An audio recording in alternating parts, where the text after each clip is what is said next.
ಇಲ್ಲಿ ಮುಖ್ಯವಾದ ಬೇಡಿಕೆಗಳು ಇಲ್ಲಿ ಸುಮಾರು 7ರಿಂದ 9 ಹಳೆ ಏತ ನೀರಾವರಿ ಯೋಜನೆಗಳಿದಾವೆ. ಅವೇನಾಗಿದ್ದಾವೆ 20ರಿಂದ 25 ವರ್ಷ ಹಳೇದಾಗಿದ್ದು ಅವು ಮೋಟರ್ ಆಗಿರ್ಬೋದು, ಕೆನಾಲು, ಪೈಪ್ಸು ಅದೆಲ್ಲ ನಿರ್ವಹಣೆ ಮಾಡದೇ ಇರೋದ್ರಿಂದ ಹಾಳಾಗಿರೋದು ಕಂಡು ಬಂದಿದ್ದು. ಇದು ಒಂದು ಒತ್ತಾಯ.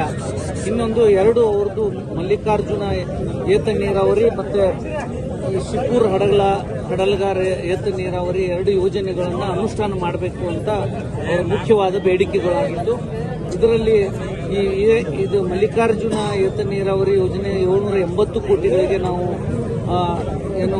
ಈ ಯೋಜನಾ ವರದಿ ತಯಾರಿಸಿ ಸರ್ಕಾರಕ್ಕೆ ಸಲ್ಲಿಸಿದ್ವಿ.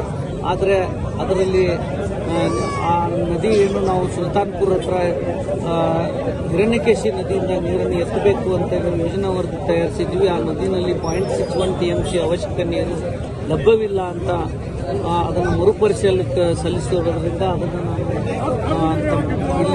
ನಾನು ಪರಿಶೀಲಿಸಿ ಅದು ಅಲ್ಲಿ ಸಾಧ್ಯವಾಗದೇ ಇದ್ರೆ ನೀರನ್ನು ಘಟಪ್ರಭಾ ನದಿಯಿಂದ ಏನಾದ್ರು ಅದನ್ನು ಲಿಫ್ಟ್ ಮಾಡಿ ಯೋಜನೆ ಮಾಡಬಹುದಾ ಅನ್ನೋ ಒಂದು ಸಮಾಲೋಚನೆ ಪರಿಶೀಲಿಸಿ ಇನ್ನೊಂದು ಸರಿ ಸರ್ಕಾರಕ್ಕೆ ಹೊಸ ಯೋಜನಾ ವರದಿಯನ್ನು ಸಲ್ಲಿಸಿ ಅನುಮೋದನೆ ಪಡೆದು ಅನುಷ್ಠಾನ ಮಾಡೋ ಒಂದು ಕಾರ್ಯಕ್ರಮ ಹಮ್ಮಿಕೊಳ್ತೀವಿ ಕರ್ನಾಟಕ ನೀರಾವರಿ ನಿಗಮದಿಂದ ಅಂತ ಹೇಳಿದೆ. ಉಳಿದಂತೆ 7ರಿಂದ 9 ಯೋಜನೆಗಳನ್ನು ಏನಿದ್ದಾವೆ ಅವು ಆಲ್ರೆಡಿ ಹಿಂದಿನ ಅವಧಿನಲ್ಲಿ ಸುಮಾರು ದಿನಗಳ ಹಿಂದೆನೇ ಮಂಜೂರಾಗಿದ್ದು ಅವುಗಳನ್ನು ನಾವು ಎಸ್ಟಿಮೇಟ್ಸ್ ಎಲ್ಲ ರೆಡಿ ಮಾಡಿ ಅನುಮೋದನೆಗೆ ಸರ್ಕಾರದ ಆಡಳಿತಾತ್ಮಕ ಅನುಮೋದನೆಗೆ ಸಲ್ಲಿಸಿದ್ದೀವಿ.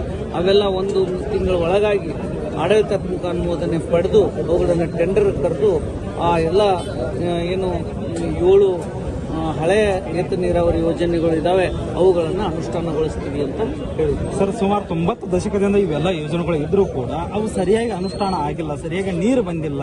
ಅಂದ್ರೆ ಇಲ್ಲಿರ್ತಕ್ಕಂಥ ಅಧಿಕಾರಿಗಳು ಎಷ್ಟರ ಮಟ್ಟಿಗೆ ಅಂದ್ರೆ ವ್ಯವಸ್ಥಿತವಾಗಿ ಇದನ್ನು ಮಾಡಿದ್ದಾರೆ ಅಂತ ಇಲ್ಲೂ ನೀವು ಕೇಳಿದಾಗ ಅಧಿಕಾರಿಗಳು ಅಂತ ಅಲ್ಲ, ಅಧಿಕಾರಿಗಳ ಕೊರತೆ ಇದೆ, ಅದು ನಿಜ ಒಪ್ಕೋಬೇಕು. ಯಾಕಂದ್ರೆ ಈ ಕಡೆ ಭಾಗದಲ್ಲಿ ಅಧಿಕಾರಿಗಳು ಹೆಚ್ಚಿನ ದಿನಗಳವರೆಗೆ ಇಲ್ಲಿ ಸೇವೆಗೆ ಬರೋದಿಲ್ಲ. ಒಂದು ಯಾಕಂದ್ರೆ ಹೆಚ್ಚಿನ ಒತ್ತಡ ಇದೆ. ನೀರು ಈ ಭಾಗ ಏನಿದೆ ಇದು ಎತ್ತರದ ಪ್ರದೇಶ ಆಗಿರೋದ್ರಿಂದ ಇದಕ್ಕೆ ಗ್ರಾವಿಟಿನಲ್ಲಿ ನೀರು ತರ್ಸಕ್ಕೆ ಸಾಧ್ಯ ಇಲ್ಲ.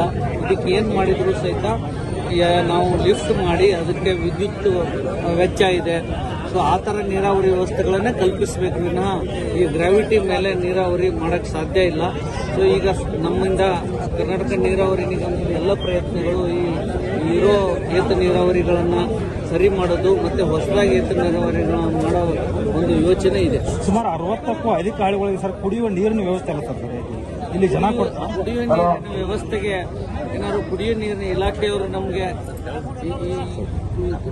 ನೀರು ಒದಗಿಸಿ ಅಂತ ಕೇಳಿದ್ರೆ ನಾವು ನೀರನ್ನು ಒದಗಿಸೋ ಪ್ರಯತ್ನ ಮಾಡ್ತೀವಿ.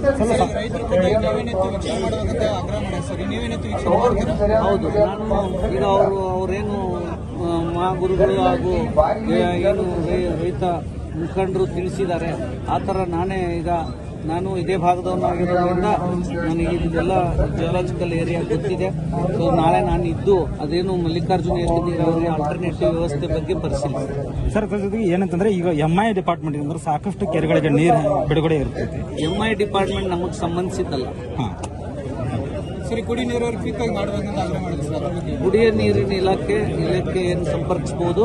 ಕುಡಿಯೋ ನೀರಿನ ಇಲಾಖೆ ಏನಾದ್ರು ನೀರಿಲ್ಲ ಅಂತ ಹೇಳಿದ್ರೆ ನಮ್ಮಿಂದ ಏನಾದ್ರು ನೀರು ಒದಗಿಸಕ್ಕೆ ನಾವು ಪ್ರಯತ್ನ ಮಾಡ್ತೀವಿ. ಭೇಟಿಗೆ ನಾವು ಅವಕಾಶ ಮಾಡಿಕೊಡ್ತೀವಿ ಅಂತ